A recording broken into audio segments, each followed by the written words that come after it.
But we didn't find any racial bias in police shootings. Now, that was really surprising to me because I expected to see it. Wow. It was posted for 4 minutes when I got my first email. This is full of shit. Welcome to Dave's Club. I'm glad you're here. So today we're going to watch a clip of journalist Barry Weiss interviewing Harvard economics professor Roland Fryer. His data conflicts with the narrative. And so through these experiences, long story short, I collected a lot of data, and those experiences helped me understand what types of data to collect. We collected millions of observations on everyday use of force that wasn't lethal. We collected thousands of observations on lethal force.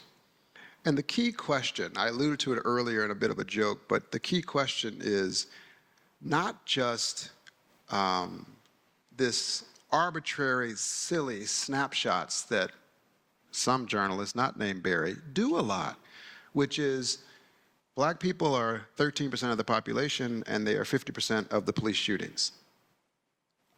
I'm sorry about that, but I don't know what that has to do with the question. Right? And it was in this moment in 2016 that I realized people lose their minds when they don't like the result. Right? And so what my paper showed, you'll see tomorrow, like some of you, was that, yes, we saw some bias in the low-level uses of force, every day pushing up against cars and things like that. People tend to like that result. But we didn't find any racial bias in police shootings. Now, that was really surprising to me because I expected to see it. The little-known fact is I had 8 full-time RAs that it took to do this over nearly a year. When I found this surprising result, I hired 8 fresh ones and redid it to make sure. They came up with the same exact answer, and I thought it was robust. And then I went to go give it, and my God, all hell broke loose. Tell us about that. What was the reaction? Oh, I mean, well, your former paper published a thing, published a report about it, and it was a 104-page dense academic economics paper with a 150-page appendix, okay? It was posted for 4 minutes when I got my first email. This is full of shit. Doesn't make any sense. And I wrote back, how'd you read it that fast? That's amazing. You are a genius. People lost their minds. I mean, it was like colleagues of mine were going, well, I don't believe these results. He's using regressions. I'm like, well, what the hell else we been using? I mean, we've been using them for ever. That's what you use. And I had colleagues take me to the side and say, don't publish this. You'll ruin your career. Here we go. People don't like the facts, so it must be racist. Doesn't matter how rigorous the methods, it must be inherently biased. I said, what are you talking about? I said, what's wrong with it? Do you believe the first part? Yes. Do you believe the second part? Well, the issue is they just don't fit together. We like the first one, but you should publish the second one another time. I said, let me ask this. If the second part about the police shootings, this is a literal conversation. I said to them, if the second part showed bias, do you think I should publish it then? And they said, yeah, then it would make sense. The hypocrisy in academia is just mind-boggling. Thank God Roland Fryer has the boulders to go for it. And thank God he's black, because we know what would happen if he was white. Look at Douglas Murray. I said, I guarantee you I'll publish it. We'll see what happens. So it was, you know, I lived under police protection for about 30 or 40 days. I had a 7-day-old daughter at the time. I remember going and shopping for, because, you know, when you have a newborn, you think you have enough diapers, you don't. So I was going to the grocery store to get diapers with an armed guard. It was crazy. It was really, truly crazy. Yeah, it was a really phenomenal experience. There are a lot of people, many people, and this has been a realization for me over the past few years of my own life, who faced with that exact decision point would make the opposite choice. I think the majority of people actually would make the opposite choice. They would think, I'm going to preserve my career, my professional status, my prestige. You were a golden boy at that point. I'm going to preserve my popularity, my ability to get along with my colleagues, someone nice to sit next to me in the cafeteria. Like, every incentive, to use an economics term, would be pushing you to make that choice. What is it inside of you? What can everyone here learn about what allowed you to make the opposite choice? To make the choice that would force you to suffer all of the consequences you would come to suffer, some a direct result and some adjacent to it. I don't covet what they covet. And I tell my undergraduates every year in the final lecture of my undergraduate classes, each one of them, the key to Harvard is get a great education without letting this place change you. It's really important. It can be corrupting. So not every incentive was pushing in that direction, because every day I have to look myself in the mirror and say, what are you here for? What did you leave behind? I did not grow up wanting to go to Harvard. I didn't. I really didn't. I wanted to do something. And I, like many others in here, I want to acknowledge that, have suffered a lot of losses in my life. My grandmother is no longer here. My father is dead. I don't know where my mother is. They're all gone. Every single cousin is gone. My favorite cousin, the day he got released out of prison after 25 years, someone walked up behind him and shot him directly in the head. So I have to make this journey worth it. I am here because I want to solve problems.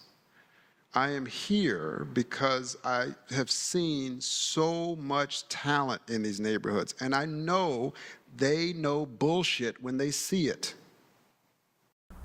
Wow, that was powerful. He's not going to talk down to black people like they're stupid, because they know, especially when the Democrats and liberals are demeaning and treating them like children that can't take care of themselves. So I'm not going to lie to them. I wouldn't be able to show my face in these places if I told lies to them, like, oh, I heard this result from you. The thing about it is, if you do a result, what has happened with the actual police departments is that because they actually believe the results and they're willing to reform on the lower level uses of force because someone told the truth about the others. And, it's the importance of being thought of someone, of being an actual truth teller, is so, so very important. Maybe not in the moment. But I didn't go to Harvard to have Chardonnay at 10:30 in the morning. I just don't want it. It's not my thing. And it's okay if it's someone else's thing. It's just not my thing. I went there to make a difference. Truly, I know that sounds naive to many of you. But as I tell my students, remember when you came to Harvard, you had lofty dreams of changing the world. It wasn't downside risk protection. Right? Everybody I know who I've seen walk through those ivy doors rocks the boat until they get in the boat, and then they say, steady now. I rocked the boat until I got in the boat, and I said, let's see how fast we can go. And I've fallen out the boat, got run over by the boat. It is what it is. But you gotta be for something. Right? And so I actually don't understand those other people. I don't know what they're maximizing. Wokeness. Everyone in academia is trying to virtue signal how pure they are.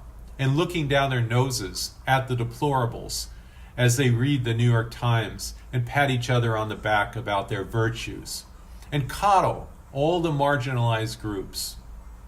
Let's talk about getting, I don't know if you can get run over by a boat, but falling out of the boat. So you write this paper, publish it. Your daughter's 7 days old. You have police protection. It's a dumpster fire, probably. That's how you're describing it. And then in 2017, Harvard opens this investigation into allegations from a former assistant who alleged sexual harassment in your communication. Ultimately, you're suspended for 2 years without pay. That ended in 2021.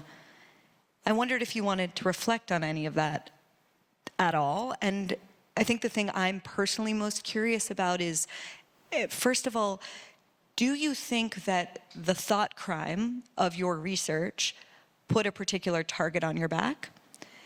And the second is, there's been so many examples like this, how did you maintain, I don't know what other word to use other than your sanity, in a moment where I imagine you felt like the world had been turned upside down? Yeah, there's a lot there, so you may have to remind me. I want to go back one step, and then we'll go to 2017. We talked about the tough parts about 2016, which were, police protection and all that. But here's the cool part. I received thousands of emails. There was a time in my life during that period where I would say hello to my wife and my newborn, and I had a 3 or 4-year-old at the time. And then I would go up to my office and literally return emails nonstop for 9 or 10 hours. Because, yes, there was a lot of the emails were nasty from both sides. It pissed off nearly everybody. But there were a lot of them that were inquisitive. A woman from Kansas saying, thank you for putting data in this because I'm watching what's going on TV and I don't know what to make of it. Can you help me understand?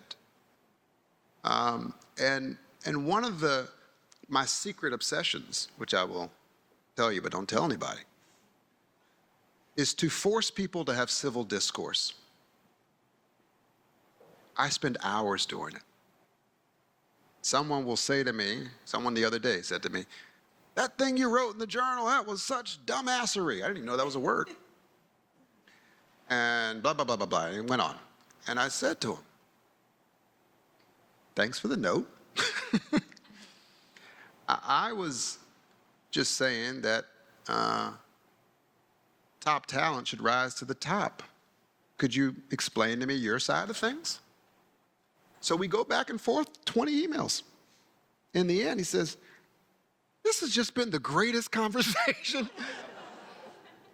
In all seriousness, I've done this thousands of times. I estimate I call them turning them. My turnover rate is about 80%. People want civil discourse. And so that's the great part about what came out is that I was able to be a teacher. We have data. We can educate. If we can bring the temperature down, we can actually talk to each other. Okay, 2017. I think that's the hardest part. I have a really good friend that I used to work with, and we've remained friends for well over 20 years, probably going on 25 years now we've been friends. He is a card-carrying, Trump-hating, MSNBC-watching liberal. And as long as we aren't discussing politics, we get along great, and we have a lot in common. But we cannot talk politics if we want to maintain our friendship. He goes from 0 to 500 degrees in seconds and wants to tear my throat out. If the temperature could be turned down, we could have a civil discourse, but I don't know how to do it. To see a couple of FBI agents get shut down and sent packing, click here, and I will see you over there.